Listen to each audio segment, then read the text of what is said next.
Ladies and gentlemen, William Samoei Arap Ruto, the President of the Republic of Kenya, is laying an elaborate strategy to tame his deputy Rigathi Gachagua. And take this from me, William Ruto is not going to allow two things to happen. The first thing William Ruto is not going to allow is to lose the support of Mount Kenya. Because Mount Kenya is key for William Ruto's politics. And therefore, as much as people are saying this and that, William Ruto is not going to allow the mountain to slip easily from his grip. The second thing which William Ruto is not going to allow is for someone, especially from Kenya Kwanza or UDA for that matter, to emerge as Mount Kenya kingpin. And that's why William Ruto is monitoring the moves of Rigathi Gachagua. Earlier today, Rigathi Gachagua joined William Ruto in Kisumu. And from the photos that emerged, it is now clear that there is tension between the two gentlemen. You can clearly tell from the photos you are seeing on your screens there that these two gentlemen, their chemistry is no longer attracting each other. So in this video, I want to reveal to you guys William Ruto's strategy of taming Rigathi Gachagua because it has now emerged. But before you do that, for those who are watching this channel for the first time, please take a second or two, click that subscribe button so that next time we produce a video like this, YouTube will automatically notify you. And to the subscribers, I want to continue thanking you guys for your continued support, because without that support, this channel cannot be where it is. Ladies and gentlemen, without any further ado, allow me to dive in. Now, I want to go straight to the strategies which William Ruto has actually laid to try and tame Rigathi Gachagua, especially in the mountain. Remember, Rigathi Gachagua was William Ruto's deputy president. Was William Ruto's running mate in the last election. And therefore, he followed William Ruto and how William Ruto managed to take control of Mount Kenya from the grip of Uhuru Kenyatta. And therefore, Rigathi Gachagua also understands the need to have control of the mountain. But let us face the truth. There is no way William Ruto is going to allow Rigathi Gachagua to take control of Mount Kenya, such that when William Ruto wants to go to the mountain, then he has to seek for permission from Rigathi Gachagua. That one is not going to allow. So he's laid these strategies. The first strategy that William Ruto has laid for Rigathi Gachagua is that William Ruto is currently rallying Mount Kenya MPs to his side. William Ruto successfully used Mount Kenya MPs against Uhuru Kenyatta. By the time Uhuru Kenyatta realized he didn't have any MP, those vocal MPs, respectable MPs, William Ruto ensured was in his side between 2017 up to 2022. People like Kimani Ichung'wah, people like Ndindi Nyoro, people like Alice Wahome, you count them, people like Rigathi Gachagua, people like Kimani Ngunjiri, you count all those vocal and influential members of parliament from the mountain. William Ruto ensured they were on his side. William Ruto understands the game. And therefore, he's ensuring currently that Rigathi Gachagua does not really have control of those members of parliament. And that's why the first thing he did was to stop or block or ban any meetings or gathering of members of parliament from the mountain. And something happened when William Ruto was in Nyanza. Let's take yesterday where he was in Migori. William Ruto was accompanied by some members of parliament from the mountain. Rigathi Gachagua at the same time was in Nandi. Can you tell me the members of parliament from the mountain who accompanied him?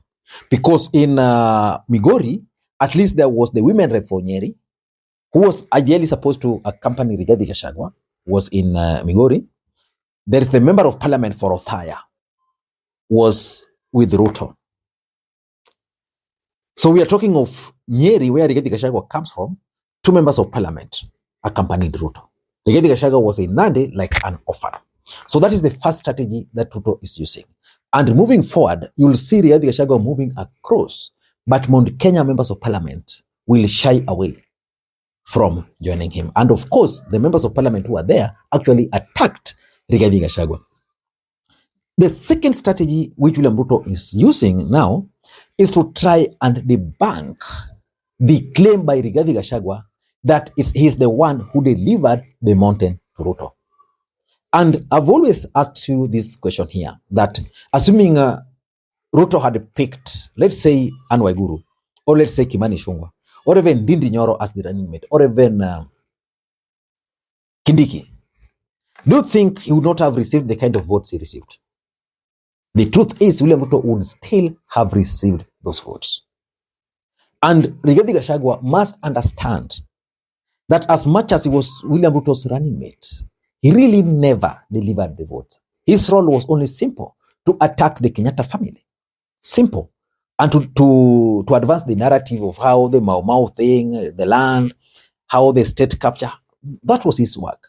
But the real work was actually done by William Ruto. And that's why today, the former member of parliament for Bahati, Kimani Ngunjiri, had to remind Rigathi Gachagua that William Ruto actually got the votes by himself, not through Rigathi Gachagua. Listening to the former member of parliament for Bahati being on a mission, whatever he's saying is a script from William Ruto. Nikimaliza hiyo kazi yangu ni kuangazia pale, ningeona iko tabu, tutafanya namna gani. Ningeomba Rigathi Gachagua, Rigiji, tafadhali tuelewe historia ni ya maana sana. Tulikuwa na matatizo hapo mbeleni kati ya Uhuru Kenyatta na deputy wake ambaye alikuwa Samuel Arap Ruto, ambaye sasa ni president wa nchi ya Kenya. Hatukataka historia hiyo ya kujibuana ama kukosa kuelewana ikuweko. Na nakumbuka rais mwenyewe akisema hangetaka, kama Mungu atambariki achukue kiti, hangetaka kuonekana akifinyilia deputy wake. Lakini naona kuna mambo yanaanza kutokea maangazio, na ningeomba Rigiji Gachagua, you are the deputy. You know the truth is, hakuna mtu alichukua Akikuyu ya Central akawapeleka kwa deputy president ndio akuwe president. It was engaged. Engagement ile ilikuweko ni ya President Ruto. He engaged himself so much with the Kikuyus kwa milima, wakaelewana, wakatongozana na wakasikizana. Naye yule alikuwako Uhuru Kenyatta akawa walikuwa na difference na yeye. That's how the politics was. So they supported Ruto kwa kubadilisha siasa ambazo zilikuweko, waone siasa ya wakati huu wako kama kutakuwa na mwelekeo wa njia mzuri. Na pia wakaangazia, wakasikia kuna matarajio makubwa ya amani na ya kubadilisha siasa yetu ya Kenya. And that's how watu ya milima walienda na wakaanza kupigia Ruto kura. Kwa hivyo ukweli usemwe, hatuwezi kusema kuna mtu alibeba watu ya Mount Kenya akawapeleka kwa Ruto. No. Mjue hii siasa mpaka dakika ya mwisho the president himself appointed Rigathi Gachagua. Na mimi nilikuwa frontline kale ya hiyo vita. Na nasema hivi, rais mwenyewe akijua ukweli na angetaka asikie hii, na Rigiji alikuweko. Ilikuwa ni mimi na Ndindi Nyoro, bibi ya Gachagua, na Gachagua na president current now. Tulifanya kesi. Mimi nilikuwa mzee, nilikuwa mtu mzima, mpaka nikalia machozi nikitetea Rigiji na Ndindi Nyoro. We cried. Bibi ya Gachagua alilia, mpaka deputy mwenyewe macho yake iliangazia machozi, kwa sababu tulikuwa na mvutano kubwa sana, tutafanya nini. Hatukuchukia Kidiki, lakini tuliona kwa mwelekeo wakati huo ndio tuweza kupata kura zote za milima na tuweza kufunga siasa ambaye ya serikali hiyo ilikuweko kuingia Mount Kenya, tumeiblock. Na tukafanya namna hiyo na tukamaliza. Na Rigiji anajua hiyo. Mimi ningeomba kuwe na heshima. Na ningeomba deputy president, najua unaheshimu president wako ambaye mnafanya kazi na yeye kwa deputy yake. Mimi ningeomba tusikuwe na maneno ya kurudishania. Itajengwa kwa uzito sana na watu wa magazeti na social media. The third strategy that William Ruto is laying for him is basically what I call Musalia Mudavadi card. You see, one thing William Ruto did immediately he took over was to appoint Musalia Mudavadi as the prime cabinet secretary. And he then immediately assigned him the responsibility of coordinating or supervising cabinet ministers. That was a problem. Because for those who followed the politics between 2017 and 2022, that's exactly what Uhuru did to Ruto. When Ruto embarked on early campaigns, Uhuru simply said, okay, do early campaigns, but I'm going to have Fred Matiang'i as the coordinator of all, or coordinator and supervisor of all cabinet secretaries. Effectively, that's how Uhuru Kenyatta made Fred Matiang'i kind of prime minister. That's exactly what Ruto did with Mudavadi. So Mudavadi was assigned that role. Then through executive orders, Musalia Mudavadi kept on getting more assignments. Some of the assignments which ideally ought to have been done by Rigathi Gachagua. Interestingly, William Ruto realized that Rigathi Gachagua was sitting in the National Security Council, one of the most powerful organs. And for Musalia Mudavadi to sit in that, he had to replace, or he had to reshuffle Alfred Mutua from the Ministry of Foreign Affairs. He gave that ministry to Musalia Mudavadi, and by that, Musalia Mudavadi now sits at the National Security Council. So Rigathi Gachagua is currently busy fighting Musalia Mudavadi. And that's exactly what William Ruto wants to happen. Tunaelewana mpaka hapo? So William Ruto is playing those cards. Number 4, and before we get into number 4, you can always send me coffee on the numbers you are seeing on the screens there, and I want to thank those people for the coffee which I received earlier. Thank you guys. Now, number 4, the other strategy which Ruto is using is basically to checkmate Rigathi Gachagua. And he started scheming on this. Immediately, he named Rigathi Gachagua as the running mate. And let me just explain to you guys. Most of you might have not seen it. When William Ruto appointed Kimani Ichung'wah as the majority leader in the National Assembly, what do you think he was doing? He was giving Kimani Ichung'wah national platform, and a platform that he can actually use on the ground to deal with Rigathi Gachagua. So that politically speaking, in Mount Kenya today, you can talk of the deputy president as the second in command, but politically speaking, Kimani Ichung'wah is very powerful because he's the majority leader. He'll be able to do a lot of things, even make money, able to respond to Rigathi Gachagua in parliament. Just like on the other day, he was responding to Rigathi Gachagua in parliament. Let me play for you that clip before William Ruto conducted that cabinet reshuffle.